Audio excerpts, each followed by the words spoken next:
tal, amigas, amigos televidentes en Extra Plus? Un gusto saludarles, darles la bienvenida a esta edición de Adelante Nicaragua este 13 de enero. Hay varias informaciones, quiero arrancar con una cuyas imágenes son realmente impactantes. En Filipinas, un volcán que estaba en una, o está en una laguna en la provincia de Batangas, el volcán Taal, que estaba inactivo desde 1977. En el 2012 tuvo una pequeña emanación de gases y cenizas, pero desde este domingo entró en actividad y se espera, según los geólogos, una erupción de grandes proporciones. Han elevado al nivel máximo a 5 la alerta ante la erupción. Hay 25.000, entre 22.000 y 25.000 personas que han sido evacuadas en los alrededores de este volcán Taal, que está a 65 kilómetros al sur de Manila, la capital de Filipinas. Son impresionantes realmente las imágenes, la liberación de energía fuertísima que hay alrededor de esta erupción de este volcán. Como decimos, los geólogos están esperando o están anticipando una erupción de grandes proporciones. Agregarle a eso la erupción del volcán en Alaska. También, sí. Que es impresionante porque de repente ves que toda la nieve alrededor del volcán está derretida, ¿verdad? Sí. Y el volcán está... Agregarle todo, a propósito de todos los tóxicos para el aire, lo de Australia, ¿verdad? Sí. Agregarle un sismo en Indonesia, otro en Colombia, otro en México y uno en Guatemala. Todo eso... Más los terremotos de Puerto Rico. Más los terremotos de Puerto Rico, todo eso en una semana, ¿verdad? Sí. Realmente en geología una semana bien agitada para nuestro planeta. La más reciente, este domingo, pues, el inicio de actividades de este volcán Taal en Filipinas. Están con nosotros para hablar acerca del estado de nuestro planeta, de las principales noticias, las publicadas y no alrededor del mundo, los doctores Cairo Amador Arrieta y Humberto Áviles Bermúdez, como todos los lunes. Terremoto en China, en Taiwán. Para propósito. Todo de voto, nada más. Sí, pues, pero... De voto favorable a la ingeniera buena, como dice, traduciéndolo de urgencia. Tsai Ing-wen. A mí me gustaría, quizás para ponernos en contexto de lo que de Taiwán, un poco de su historia, ¿verdad? Todo esto comenzó con Mao, cuando la Revolución China tomó Beijing, después de la larga marcha, etcétera, ¿verdad? Chiang Kai-shek se retiró a Formosa, apenas con, no eran 400.000 personas, pero en la isla ya habían casi como 1,5 millones. Hoy Taiwán tiene 23 millones de habitantes, ¿verdad? Ahora, fue en distintas ocasiones objeto de amenaza por parte de China para retomarla, pero fue siempre respaldada por la Séptima Flota, sobre todo alrededor de lo que fue la guerra de Corea. En los 50, al final de los 50. Una de las cosas interesantes de Corea es que, de Taiwán, es que la gente que llegó, ¿verdad?, llevaba consigo dos cosas importantes. Una, un capital humano invertido, eran técnicos, eran comerciantes, ingenieros, etc. Y dos, capital que no necesariamente se llevaron de China, sino que ella estaba en otros bancos en Europa y en Estados Unidos. Pero su formación, el grueso de esa gente, ¿dónde se había formado? En China. La formación china. La formación china. De alguna manera producto de la revolución encabezada por Mao. No, en la revolución comenzó en el 49. Esta gente se fue en el 49. Era de la China, de la China, de la República China, que dicho sea de paso. Obviamente contrarrevolucionarios. Se parece, da la impresión. Pero con el partido, De hecho, el Kuomintang tuvo una alianza con el Partido Comunista Chino en los 20, que culminó en la masacre de Shanghái en 1927 con una matanza en contra de los comunistas, ¿verdad? En contra de la gente de Mao. ¿Y qué votación sacó el Kuomintang a propósito? Que se presentaba a estas elecciones. El Kuomintang sacó 5 millones punto 3. O sea, el 38% de las votaciones. No es poco. Es la segunda. Sacando las cuentas que la señora Tsai sacó 8 millones, poco más de 8 millones de votos. Es decir, no anda muy largo, pues. Andan como en 17 puntos, 18 puntos, una de esas cosas. Oye, que sacó más de la mitad que la vencedora. Pues. Es más, pero es que déjame decirte una cosa. El Kuomintang es el partido más viejo que conoces en la historia de los partidos. Más viejo que el bolchevique, más viejo que el PRI, más viejo que los Colorados, etcétera, ¿no? De manera que 75% de participación aproximadamente, según estamos viendo ahí. Y fíjate qué interesante, porque de nuevo insisto, el Kuomintang el partido del Kuomintang y su líder, Chiang Kai-shek, fueron los que salieron de China a Formosa. Y fueron los enemigos de China permanentemente. Ahora son los que más cerca están de China. Y los que de alguna manera están discrepando de China es el partido progresista de la señora Tsai. No solamente eso, sino que hay que recordar, y es importante el rol de las Naciones Unidas en ese tiempo, etcétera, etcétera. Taipei representó a toda la China en el Consejo de Seguridad Nacional hasta 1971.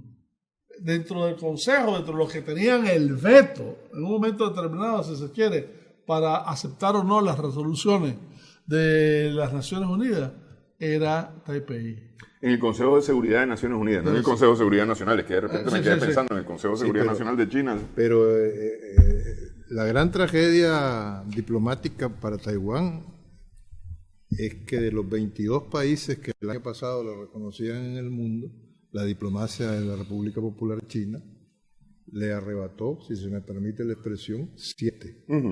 Hoy por hoy hay 15 países, entre ellos Nicaragua, que reconocen plenamente a Taiwán, pero no tiene un reconocimiento en Naciones Unidas. Sí. Y hubiera sido 14, porque Guatemala iba a reconocer a Taiwán y retrocedió, ¿verdad? Lo que hace de que de los países que siguen teniendo relaciones con Taiwán sean favorecidos por la política exterior de Taiwán. Y en el caso de Nicaragua, además, hay que recordar que Taiwán es uno de los mejores lobbies que hay en el Congreso de los Estados Unidos, ¿verdad? Después de los judíos. Cuidado que mejor que los judíos ahora, porque los judíos en términos de Estados Unidos están divididos. Pero digamos que sí, pues. ¿No? Y el tercero es el de los rifles. Bueno, claro. Ahora, no cayó bien la noticia, no cayó bien esta elección en Beijing, que sigue apostando a la política de una nación, dos sistemas, o un país, dos sistemas. ¿Ah? Contra lo que está la señora Tsai. ¿Ah? Dice que no hay dos sistemas, que son dos países distintos, la República Popular de China y la República China, que es Taiwán. Hay una versión que es una buena noticia y una versión que es una mala noticia. La mala es que la señora efectivamente insiste en que no va a aceptar esa fórmula de una nación, dos estados. Dos sistemas. Dos sistemas, ¿verdad? Porque es inviable, dice ella. ¿Ah? Y lo segundo es que, independientemente de no aceptarla, tampoco está abogando por la independencia. Está abogando por mantener un Taiwán en el status quo que tiene ahorita. Ella habla de una reunificación pacífica.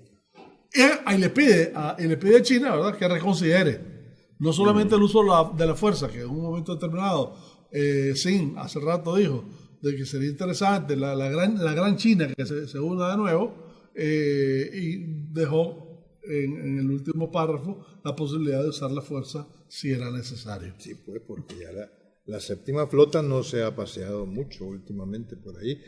El portaaviones insignia Varias veces. de la Fuerza Naval de China como Popular. Taxi, y de vuelta. Sí, se ha dado sus buenos paseos. Y según las noticias que que aparecían hoy, justamente ese portaaviones inició un nuevo paseo este lunes. Casualmente. Sí. Ahora, el gran problema es que, decía yo que la buena noticia es que la señora ya fue presidenta. Y como presidenta no tuvo muchas acciones alrededor de romper con China. Ella dice ahora que las acciones van a ser en 3 niveles. 1, tratar de depender menos de China en términos de las inversiones y del comercio.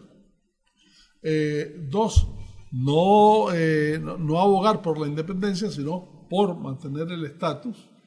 Y 3, tratar de expandir la visión democrática de China en el mundo occidental.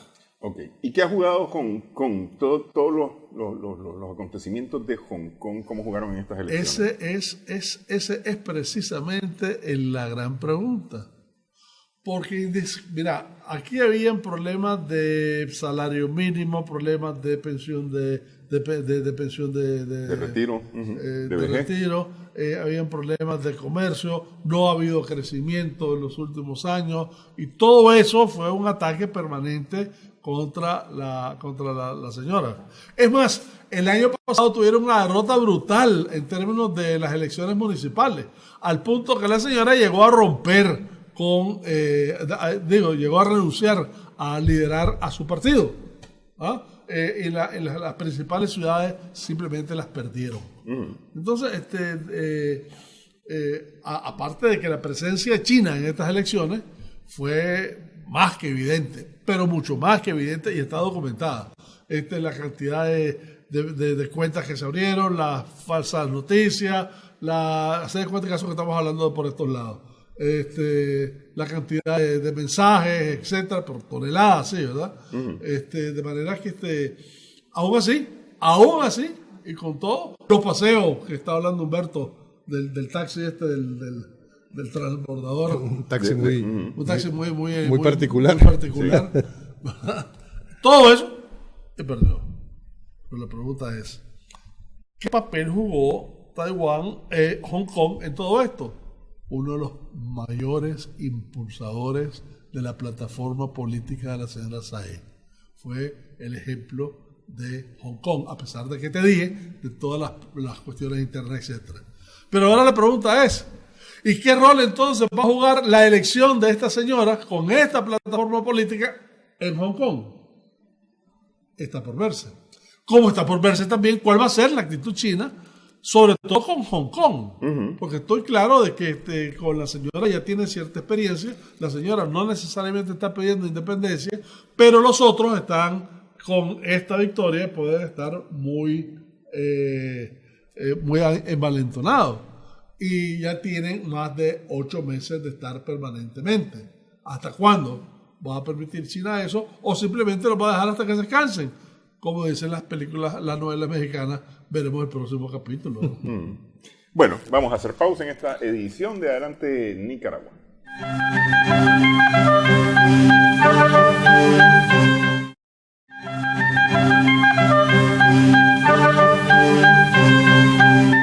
Seguimos en Adelante Nicaragua en Extra Plus, unos datos que compartíamos durante la pausa con Cairo a propósito de las elecciones en Taiwán. No, asteriscos destacables de la realidad política taiwanesa, Cairo. Así es. Bueno, primero veamos que también controla el poder legislativo. La señora Tsai. Tiene 113 asientos del poder legislativo, en donde la señora, con su partido, el DPP, tiene 61. Y el Kuomintang tiene 38. Después el Partido del Pueblo de Taiwán tiene 5, el Partido Nuevo Poder tiene 3, y entre otros chiquitos tienen 6. Sí, ahí los 61 de 61. Sí, 38. Ahora, la señora fue presidenta de su partido, renunció el año pasado, pero en este periodo presidencial, aunque no hubo aumento no hubo aumento del Producto Interno Bruto, sí hubo mayores concesiones sociales. Se dieron 2 días de descanso a la semana, que casi que resultó un fracaso al final. Pero bueno, la señora es la primera presidenta en Taiwán. Primera presidenta mujer. Primera presidenta mujer en Taiwán. Y además está repitiendo, sí.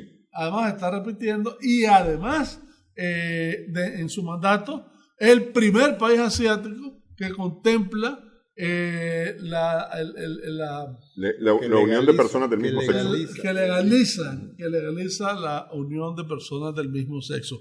Cosa con la que además la mayoría de la población no estaba de acuerdo, dicho sea de paso, ¿eh? Pero esto fue el seguimiento de una decisión judicial que fue llevada a una cuestión de una iniciativa de ley, y la iniciativa de ley salió ganando, pero con gran desafección en términos de aceptación por parte en general de la población, cosa por la que además fue atacada durante las elecciones. Me imagino que eso ha de haber tenido su influencia en las elecciones municipales que perdió su partido. Taiwán tiene el 93% de la población de Taiwán está conectada a Internet, ¿no? Que es una de las más altas del mundo. Y Taiwán mismo produce muchas computadoras, sistemas, ¿cómo se le llaman? Paquetes paquetes de computación, etc. De software y de hardware, sí. Exacto. Y trabaja en la banda ancha. Bueno. Ok. España finalmente, después de mucho sufrir, Pedro Sánchez. Yo creo que sufrió más Pablo Iglesias, pero bueno. Pablo Iglesias, no el histórico fundador del Partido Socialista Obrero Español, homónimo del líder de Unidas Podemos, hoy vicepresidente segundo del gobierno. Para asuntos sociales. Y la Agenda 2030, así se llama el ministerio de la vicepresidencia segunda, que ostenta a sus 41 años Pablo Iglesias, politólogo y profesor universitario. Ya dicen los analistas políticos ibéricos que el objetivo de Pedro Sánchez es destruir a Pablo Iglesias. Lo dicen así, con todas sus letras, ¿no? Y además no solamente dicen eso, que los dos se adversan el uno al otro, ¿no? Pero bueno. Entonces ese nuevo gobierno español encabezado por Pedro Sánchez tiene 22 ministros, donde destaca más allá de las 4 vicepresidencias, aumentaron una vicepresidencia. Sí, porque ya 3 antes. La primera es Carmen Calvo, que es la mano derecha de Pedro Sánchez, ¿no? Una constitucionalista cordobesa que ha estado siempre en primera línea de negociaciones para lograr esta primera coalición de gobierno en la historia de la nueva democracia española, ¿no? Y luego Nadia Calviño, que es una mujer con amplia experiencia en la Unión Europea, que es la ministra de Economía y Transformación Digital, que durante muchos años ha sido la directora general de la Comisión Europea, es decir, del Ejecutivo Europeo, y que fue ministra de Economía en el anterior gobierno de Pedro Sánchez. Se le reconoce que su experiencia europea y su preparación como economista contribuyó grandemente al asentimiento de la Unión Europea con el programa de estabilidad que presentó España, sobre todo en la última etapa presupuestaria de la Unión Europea. Luego está por último, Teresa Rivera, que es vicepresidenta cuarta para transición ecológica y reto demográfico, ¿no? De estos 3 vicepresidentas, ¿alguna de ellas tiene presencia, tiene asiento en el legislativo español? Ninguno, es que eso lo comentamos, si te recordás en anteriores. Ningún miembro del gabinete de Pedro Sánchez, del Partido Socialista Obrero Español, conserva su escaño. Todos para renunciaron asumir la cartera ministerial, porque renunciaron. porque eso le estaban pidiendo a Pablo Iglesias y Pablo Sí, pero Iglesias dijo no es el caso de los 4 ministerios, incluida la vicepresidencia de Pablo Iglesias, que tienen Unidas Podemos en el nuevo gabinete. Luego destaca también la nueva ministra de Asuntos Exteriores en España, porque esta mujer que se llama Arantxa González Laya, una mujer navarra, nacida en Tolosa. De origen vasco. No, Navarra. Si Navarra. le decís eso a un vasco te pega. Pero bueno. Pero el Arantxa es... Esas sutilezas no. Sí, Arantxa, pero lo escribe con che. Ok, lo escribe con che, no lo escribe con Si fuera TX. vasco lo escribiría con TX. Okay. Esta mujer ha sido subsecretaria general de Naciones Unidas. Sí. Y ha sido directora ejecutiva también del Centro de Comercio Internacional y trabajó durante mucho tiempo en la Organización Mundial del Comercio, ¿no? Entonces, tiene mucha experiencia, no solamente en sentido amplio de relaciones internacionales, sino en comercio, comunicación y cooperación al desarrollo. Hay un nuevo ministro de Justicia, que es Juan Carlos Campos, que es un diputado con carrera judicial, recientemente nombrado magistrado de la Audiencia Nacional. La Audiencia Nacional es como la Corte Suprema. Una especie de corte de apelaciones, para que lo entendamos, porque en España, además de la Audiencia Nacional, existe Tribunal Supremo y Tribunal Constitucional. Está Margarita Robles, que es la ministra de Defensa, es magistrada del Tribunal Supremo en excedencia, con permiso especial para formar parte del Ejecutivo, que ha sido siempre una de las fieles a Pedro Sánchez, incluso en los peores momentos, ¿no? Fue la portavoz parlamentaria de Pedro Sánchez en su segundo liderazgo del PSOE. No hay que perder de vista de Pedro Sánchez. Había renunciado. Un secretario general, lo obligaron a renunciarse y luego volvió. ¿Ya? Luego está la ministra de Hacienda y portavoz del gobierno, que es María Jesús Montero, una médico metida financista, una mujer sevillana, ¿no? Ya fue anteriormente ministra de Hacienda en el nivel del gobierno autonómico andaluz, ¿ya? Con la lideresa socialista Susana Díaz.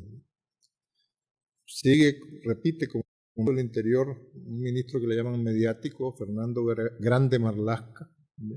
Que es un juez muy conservador, pero que es mediático porque fue el que hizo público el soplo o el chivatazo, suelen decir los españoles, a la ETA en el caso Faisán, ¿no? Que por cierto, este fin de semana hubo manifestaciones en España reclamando por los presos de ETA para que los enviaran al País Vasco, ¿no? Sí, así es. Y es el que sustituyó a Baltasar Garzón como juez de la Audiencia Nacional.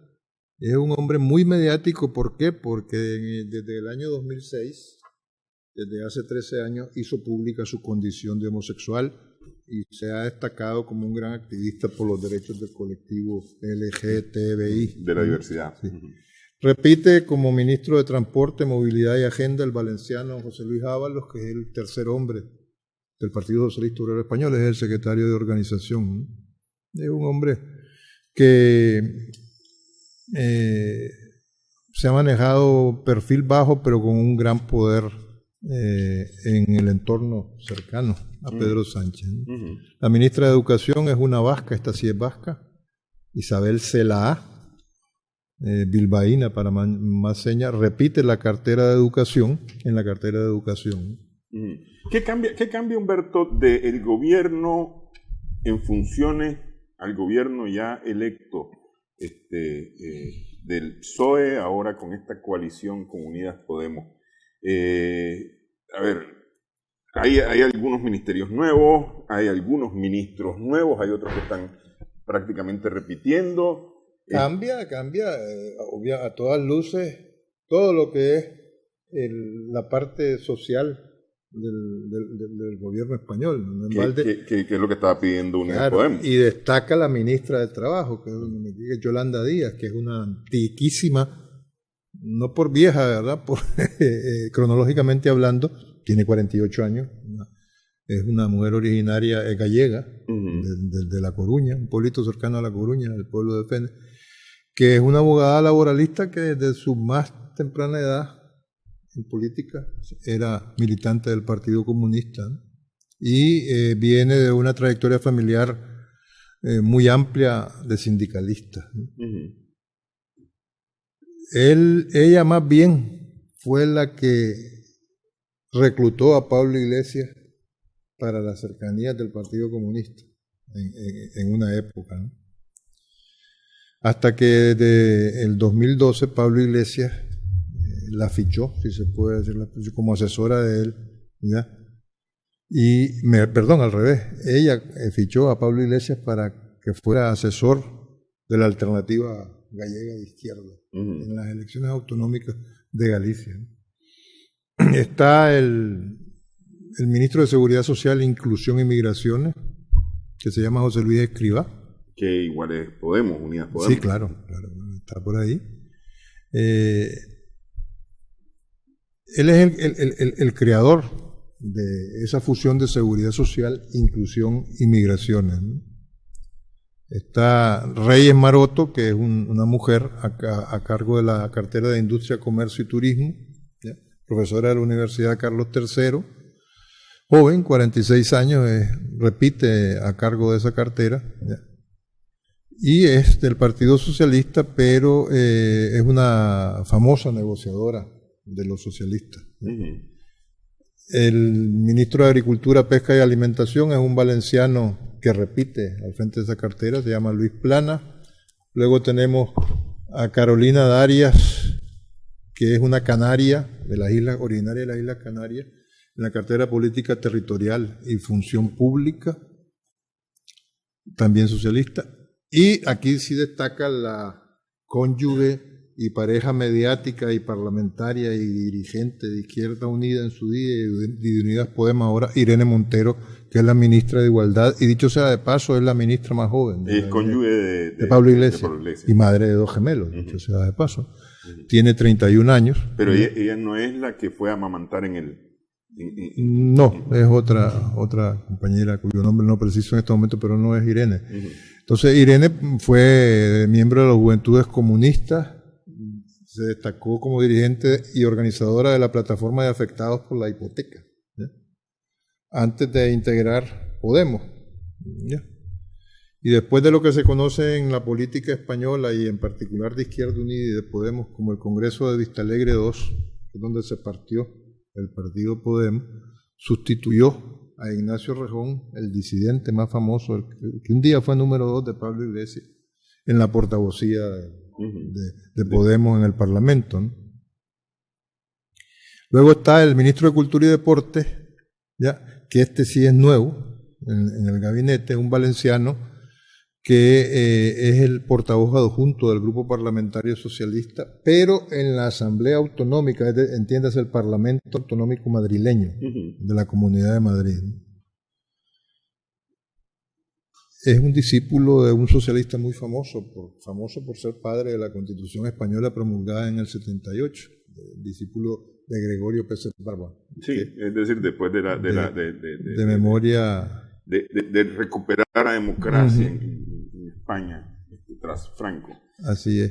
El ministro de Sanidad, que se llama Salvador Illa, es un catalán destacado, es el secretario de la versión catalana del Partido Socialista Catalán, y se ganó, por así decirlo, en la cartera, siendo parte integrante del equipo negociador socialista con los independentistas de Esquerra Republicana de Cataluña, de manera que está llamado a seguir desarrollando un papel destacado. ¿No? Que por eso es que te pregunto qué va a cambiar, porque es decir, hasta ahora la política del gobierno español, ya sea Pedro Sánchez o incluso su antecesor Rajoy, ha sido una posición bien dura en cuanto a las pretensiones independentistas catalanas, ¿no?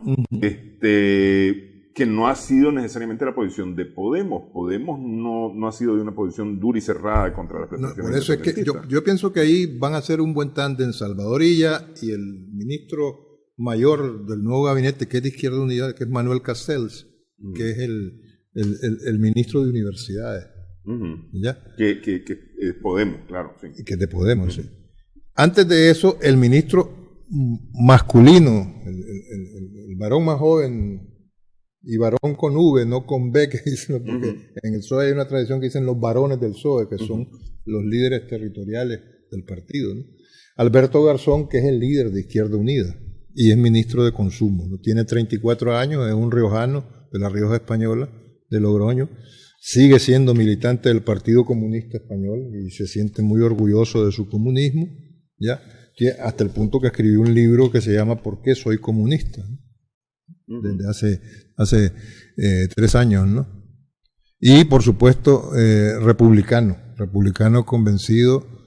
Él no le dice su majestad al rey, a Felipe VI, sino que le dice ciudadano Borbón.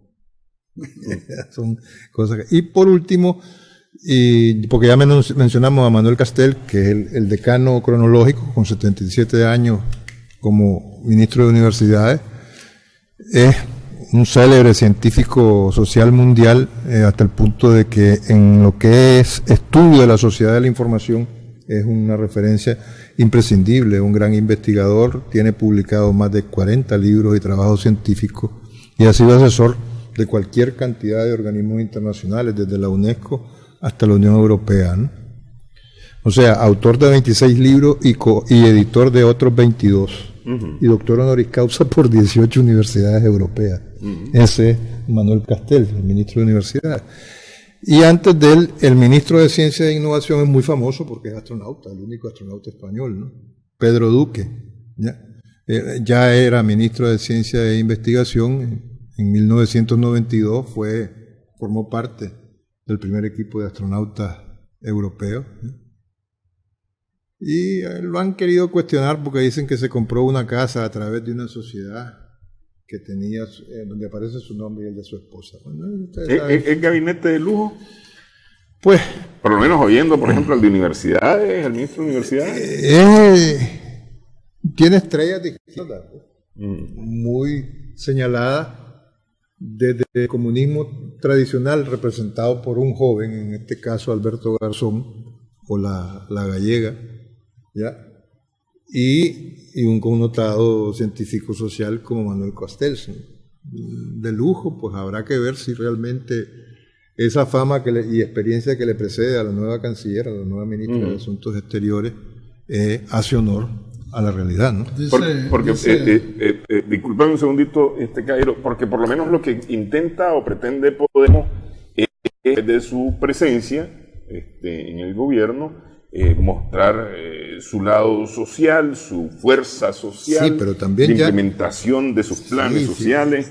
En ese sentido que estás apuntando vos, ya Pablo Iglesias no ha perdido el tiempo, sino todo lo contrario, se ha apurado en curarse en salud. Y dice que espera no decepcionar a los suyos, sobre todo si se tiene en cuenta la moderada agenda social del gobierno a la que ha tenido que ajustarse para suscribir el pacto de coalición con el PSOE, ¿no? Digo, Matteo Renzi, desde Italia, habla de la italianización de la política española. Sí, sobre todo a partir de la polarización que Vox ha querido sembrar, y de alguna manera algún rebalón que se dio Pablo Casado al frente del PP, haciéndose eco con los cantos de sirena polarizantes de Santiago Abascal de Vox. Sin duda hace referencia también a que en los últimos 4 años, ¿verdad?, ha habido 4 diferentes gobiernos y que en Italia en los últimos 70 han habido 67 primeros ministros, ¿verdad? Pues no llega al récord italiano, obviamente, ¿no? Pero por eso dices, a este paso se está italianizando, porque este gobierno, dice el Universal de México, no es un gobierno fuerte, es un gobierno que además lo logró por 2 votos y la vez pasada no lo logró por 1. No, lo logra por 2 votos, pero además en circunstancias a posteriori de que por primera vez en la historia de la democracia española, la extrema derecha, entiéndase Vox, tiene presencia no solamente en el Parlamento Nacional, en las Cortes Españolas, sino que en el Parlamento Europeo. Y ahí pueden empezar, estemos seguros que están aliados con la Liga de Salvini en Italia, hablo a nivel parlamentario europeo, con Alternativa por Alemania, de la República Alemana, ¿me entendés? Con Con la gente de la Le Pen en Francia. Francia, sí. Todas estas expresiones extremistas de ultraderecha en el panorama político europeo. Lo que puede poner a temblar a la Unión Europea en cuanto a la unión de la Unión Europea. Pero además, habían expectativas. Por ejemplo, Renzi, ¿no?, decía que él esperaba de que la combinación hubiese sido con Rivera, de Ciudadanos. ¿no? Bueno, pero es que acordémonos que Ciudadanos ha sido el gran derrotado como fuerza política hasta el punto que Rivera renunció ya al liderazgo de Ciudadanos. Ok, vamos, hacemos pausa. Vamos a hablar de Italia, ¿no? Vamos a regresar. Y por ahí hay otros temas. Regresamos en breve.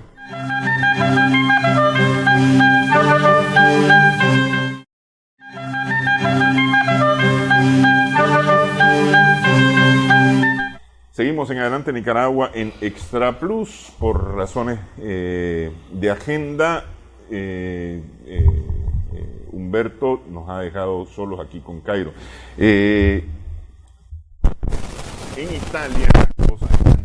Bueno, hay unas manifestaciones en Italia que la gente se está quejando de las manifestaciones. Los vecinos de la plaza donde están realizando las manifestaciones se están quejando.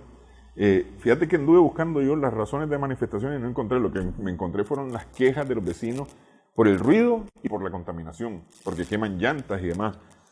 Sí, bueno, en Italia hay elecciones en la Toscana, creo que este próximo fin de semana. Que es bastión del partido de gobierno. Que es bastión del partido de gobierno y en donde parece que va a haber una coalición para echarle la vaca a Salvini. Uh-huh. Por el lado de Salvini, ganar esas elecciones significa de alguna manera emerger de nuevo como una opción viable. Renzi, que fue primer ministro y demás, está comenzando de nuevo la política con un partido que no tiene mucho arrastre ahorita, apenas tiene el 5%, pero está comenzando, dice él, espera llegar al 10% para tener representación legislativa, etcétera. Y con la experiencia que tiene, y sobre todo alrededor de las coaliciones que ha hecho, ha tenido incluso que tener una alianza política con un partido y con gente que le cae muy mal. Y viceversa, a la gente del 5 estrellas también Renzi le cae muy mal. Pero tienen una cosa en común, Salvini. Y se están, como quien dice, aguantando. Sí. Pero tan así que los dos lo dicen en público, ¿verdad? Están claros de que si llegan a sacar a Salvini, antes de que Salvini salga del palacio ya están divididos. Y eso de alguna manera muestra la fragilidad en cualquiera de los casos de la política italiana. Por eso hablaba él también de la italianización de España, ¿verdad? Sí. Evidentemente no es el caso, pero después de tanto fracaso y con un gobierno que por muy buenos ministros que pueda tener, es un gobierno que se alcanzó con las uñas, ¿verdad? Con dos votos de diferencia, y que además su pasado lo condena, y además tiene grandes retos sobre todo alrededor de la Cataluña, que ese es un hueso difícil de roer, ¿verdad? Sí, sí. Encima de todo esto, Italia y Renzi critica a la Unión Europea, y aquí vamos a hablar de dos críticas diferentes, una de Renzi hacia la Unión Europea en el caso de Libia, y otra hacia la Unión Europea en el caso a la señora Ursula von der Leyen por la actitud que está asumiendo con Hungría y con Polonia. Y es interesante porque en los dos casos hace referencia a derechos humanos y hace referencia a situaciones geopolíticas. En el caso de Libia, dice cómo puede ser posible que Erdogan es el que esté de alguna manera tomando decisiones en el Mediterráneo y que Europa esté sencillamente marginada. Sí. Sí. Italia no puede hacer eso, dice, tiene que involucrarse. Pero Italia estaba viendo con muy buenos ojos, al final de cuentas, la gestión de Erdogan, que empieza a ver frutos. Esta mañana en Moscú, esta mañana hora nuestra, en Moscú, empezaron a salir acuerdos entre los dos. Los acuerdos de paz sí, que ya se rompieron 3 horas después. Pero sí, pues está la posibilidad de esa. Pero en cualquiera de los casos, lo otro que decía, uno, Europa está totalmente al margen de todo esto. Es Erdogan quien está tomando las riendas en el Mediterráneo y específicamente en Libia, en donde la semana pasada el Parlamento de Erdogan autorizó la entrada de fuerzas militares en Libia, ¿ah? En una total y absoluta situación de confrontación contra Haftar, ¿verdad? Eso por un lado. Por otro lado dice, y los americanos solo promesas hacen. En otras palabras, y mira qué interesante, porque aquí de alguna manera los dos están metidos, Estados Unidos y la Unión Europea. Pero en su charco, la Unión Europea no está haciendo mucho, ni tampoco internamente, sobre todo en temas de derechos humanos. ¿Ah? De manera que mirá el contraste, ¿verdad? ¿Y por qué lo de Hungría y Polonia? ¿Por qué la crítica? Ya vamos. Lo otro es que antes en medio de todo eso, los Estados Unidos, saliéndose del Medio Oriente, teniendo los conflictos que han tenido alrededor de Irán ahorita, etcétera, quien está campeando todo ese terreno del Medio Oriente desde hace rato es Rusia, que hace 10 años no tenía absolutamente nada que hacer ahí. En el tierra, sí. Tenía una simple base en Siria, nada más. ¿Ah? Pero ahora está resolviendo la parte de Siria, está influyendo en la parte de Irak, está muy comunicado con los israelitas, está alrededor de Egipto, están propiciando junto con Erdogan un cese de fuego en Libia y un acuerdo de paz en Libia, sí. y un acuerdo de paz en Libia, etcétera. Está en todos lados del Medio Oriente. ¿Ah? Incluso se está llevando muy bien con Arabia Saudita y con los países del Golfo. ¿Ah?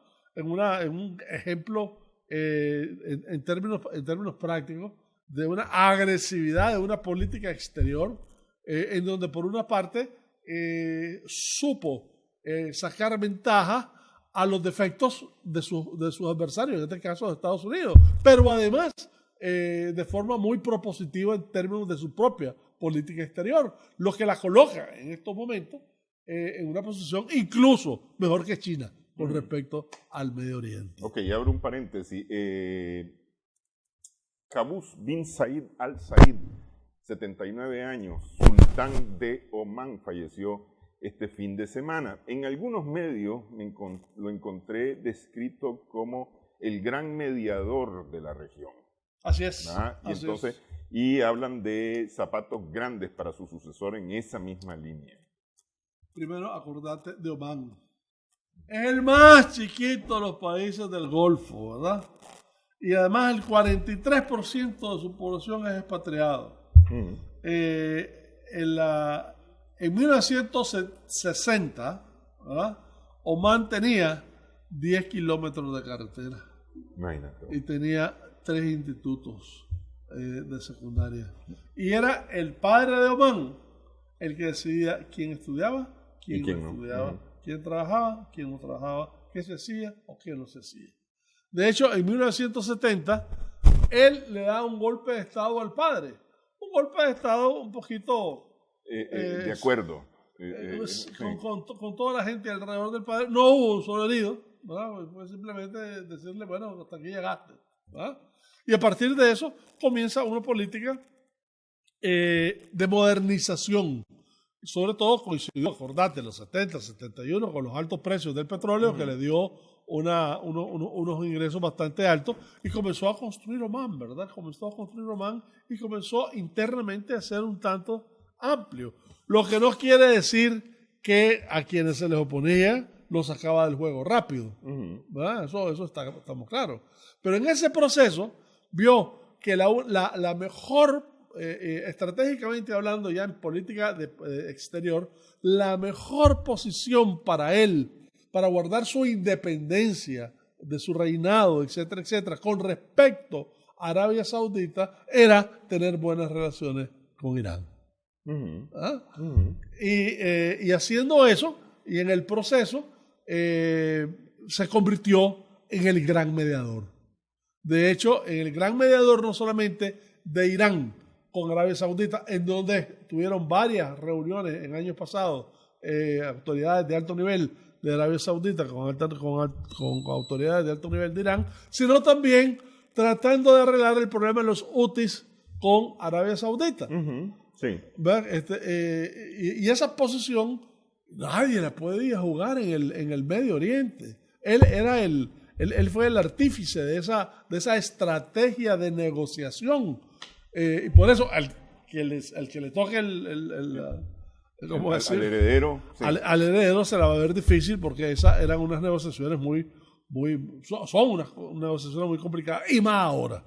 Que sería el heredero, que sería el 15º sucesor de los Said en el mandato de Omán. Ok, cierro el paréntesis de Omán. El tema de Irán se complicó con el derribo del avión ucraniano. Hablé con algunas personas que me decían, realmente valiente el oficial a cargo de los misiles en reconocerlo, de asumir que fue un error, pero es una metida de pata. En medio de la situación actual es una metida de pata bárbara.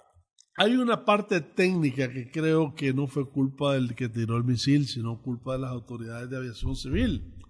Cuando vos estás en una posición de guerra, cuando estás en posición de ataque, vos cerrás el espacio aéreo civil. Sí. Y eso no lo hicieron. Y eso indiscutiblemente que dio lugar a un desafortunado desenlace. Dicho sea de paso, los 40 y tantos canadienses, muchos de ellos eran iraníes, que se fueron a Canadá. Y todos ellos eran científicos. Eran gente muy calificada técnicamente hablando. Y mirá aquí qué interesante, eran gente técnica y científicos, etcétera, graduados en Teherán, no graduados en Canadá. Quizás hicieron otras maestrías y doctorados, pero originalmente es de Teherán, lo que te habla de la calidad de educación que han tenido siempre los iraníes. Y aquí, ¿por qué no decirlo? El Shah en su momento contribuyó en esa occidentalización de la educación, etcétera, ¿verdad? Tuvo su aporte. Ahora, ¿cómo atacar eso? Lo puedes hacer de la forma más oportunista, como Trump suele hacerlo, y le dice a Irán, cuidado, matás más gentes en las manifestaciones. ¿Y con qué valor dice eso? ¿Y cuántos ataques no le ha dicho Arabia Saudita que no haga para el genocidio que se ha desarrollado en Yemen? O sea, es que o lo que ha pasado en Irak, o lo que ha pasado en Siria, o lo que ha pasado en Turquía, cuando se desalojó a su gente, a la parte del ejército que tenía, para que Turquía invadiera Siria. Sí. O sea, eso es un oportunismo bastante... Un oportunismo e hipocresía, diría yo. Claro. Pero fíjate que en la hipocresía está el hecho que le dicen, bueno, ya Irán está creando condiciones para negociar. Y dice, a mí me vale que estos quieran negociar. Y ahí es donde viene la frase, que deje de matar a sus manifestantes. Así es, sí. Así es. Pero dice, me vale que estos quieran negociar. En un momento en que todos sus consejeros le dicen, negocie. En la Unión Europea esa es su posición. China, esa es la posición. Rusia, esa es su posición. O sea, y es la verdad que abre un paréntesis que puede ser muy útil, porque ese rencor, ese sentido de venganza que ha expresado el ayatollah, eso no se ha jurado. Quien diga que esto ya ha sido superado, pues yo creo que tiene que leer mucha historia. Un nuevo ataque. Pero es que el gran ataque, que es el sí, que ahora, la gran guerra. además no hay que pensar que son los gringos quienes los van a ajuchar para que ellos lo hagan. Ellos lo van a hacer en su momento, como lo han hecho siempre, ¿verdad? Y eso, a su vez, es cierto, ha hecho dos efectos en la sociedad iraní. Por un lado, al gobierno que discrepaba de la Ayatollah, porque era un gobierno bastante, diría yo, condescendiente, pacífico incluso. Por eso fue que se llegó el de Rouhani, por eso fue que se llegó el acuerdo precisamente con Obama, etcétera. Esos tienen que radicalizarse también. En esos momentos, en Teherán, como gobierno, vos no puedes asumir posiciones